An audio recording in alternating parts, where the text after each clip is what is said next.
everybody. Welcome to Energy Newsbeat Daily Stand-Up. My name's Stuart Turley, President and CEO of the Sandstone Group. And I'll tell you what, it's been a really busy week. Michael's out on assignment, but I just got back from the Permian International Permian Oil and Gas Show. And I mean, it was a blast. I got to talk to some great folks. And I'm going to tell you a little bit about it here in just a sec. But today, please like, subscribe, follow us, tell your family, tell your pets, tell everybody. And we just really appreciate everybody that's going to energynewsbeat.com. And we just are enjoying all of the great feedback. And thank you so much for everybody's support. And I'll tell you what, it's really nutty out there right now, but I got a nutty old show for you as well too. Where does Israel get its 220,000 barrels of oil every day? That's a good question, but it also ties into several other articles. Farmers rejecting wind power projects to avoid massive cleanup costs. Got a lot of information on this one. Again, you can have a wind farm. What happens after it's done? Is it like an orphan well? Is it an orphan wind farm? Let's go to the next one here. Much of the world's gas comes from Hamas headquarters. This war could affect us all. That's a pretty frightening story as it all ties in together with what's going on right now. Shell agrees to buy gas from Qatar for Netherlands past 2050. This is just indicative of what's going on around the world right now. It is just crazy. So thanks again for everybody. If you have any questions or anything, it's at questions@energynewsbeat.com. Michael and I will make sure we answer all of your questions. And if you are a industry thought leader, CEO, we want to talk to you. Let us know. And let's get started here. I had the pleasure of talking to Cyrus Brooks today, and he is from RBAC. He is in Africa right now, and he is at a Africa Energy Conference. And man, it's enlightening. I thoroughly enjoyed getting to visit with him about everything that he's got going on over there. And quite honestly, Africa needs to be able to take advantage of their natural resources. Let's end energy poverty. He said today, 1 out of every 2 people in Africa are energy poor. They are not able to use energy, or they don't have access to full-time electricity, or they're cooking on wood, or they're having health concerns.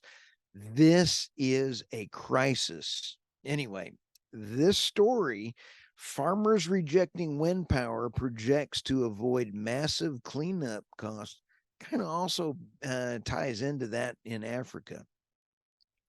This article is pretty amazing. There's a lot of farmers out there rejecting offers to host wind turbines to avoid being left with a massive cleanup cost after these things grind to a halt.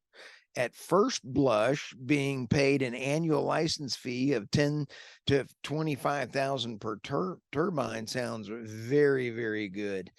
I'll tell you what, the 600,000 plus of demolishing and removing a single turbine, all of a sudden goes, holy smokes, that is a real problem.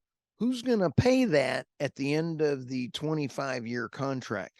Most contracts are around that 25-year mark. It is already coming out. On my way to Abilene, I've been seeing all the time when I'm coming to the office here in Abilene, you see a wind farm, and it's got the smaller turbines on it. And I can guarantee you it's been abandoned.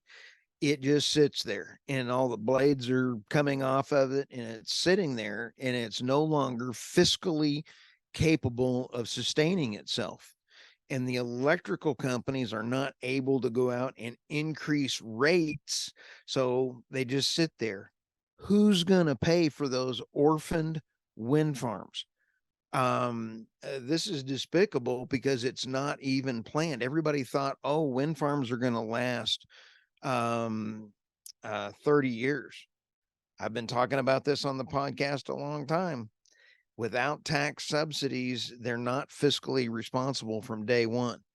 They are fiscally not even sustainable at about 8 years with tax subsidies, and they're starting to fail right around that point. And then rates have to go up, and so they're lucky if they make 10 years.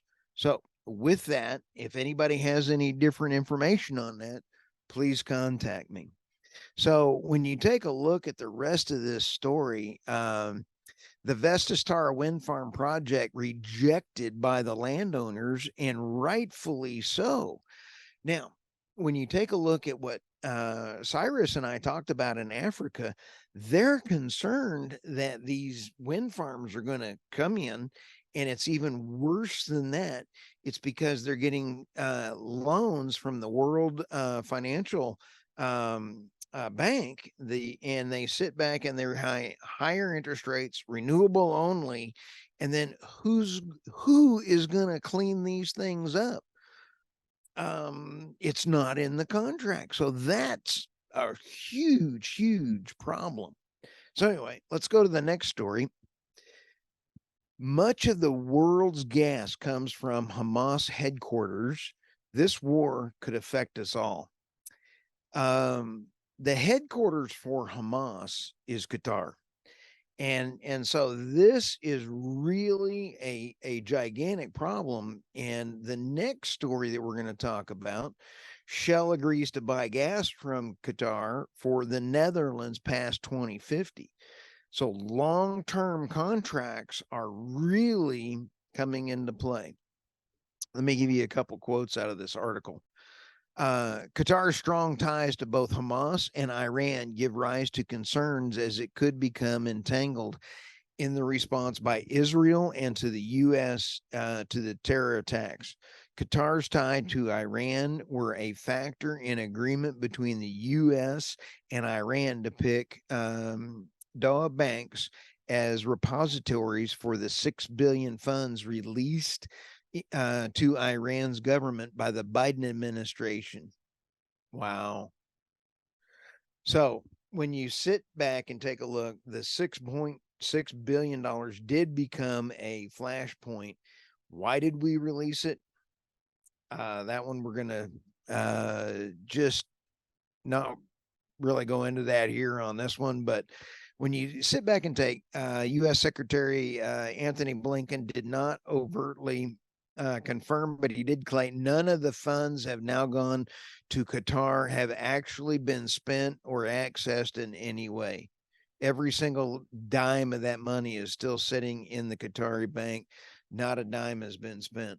Money is fungible. It doesn't matter. If you know that you've got 6 billion over here, you can use other things. But as we talked, that's not the issue on how Qatar and Hamas have been paying, and Iran have been paying for their Hamas and subsidies, and that is from Iran's lack of sanctioned inputs. There was the war, the bombing of the hospital. Turns out that bombing of the hospital was actually a rocket from Hamas that hit the parking lot. So we're in a information diffusion of war and propaganda. But this is huge when you sit back and try to take a look at long-term contracts for Shell for the Netherlands. You take a look at Qatar in holding the money. You have all of that. And how does that plan into the rest of the world? It really plans into the United States needs all of the natural gas it can produce. So I'm hoping people are listening to that, but that is critical. So stay tuned. I'm excited about getting to talk to more folks in the morning from Africa at their summit. And it's really exciting because we need to take humanity first. That's what it's all about. Let's elevate everybody out of poverty. with that, hey, thanks everybody. And I appreciate your time, and have a great day. Hug your dog, hug your wife, hug your kids. Let's have a great one. Thank you very much.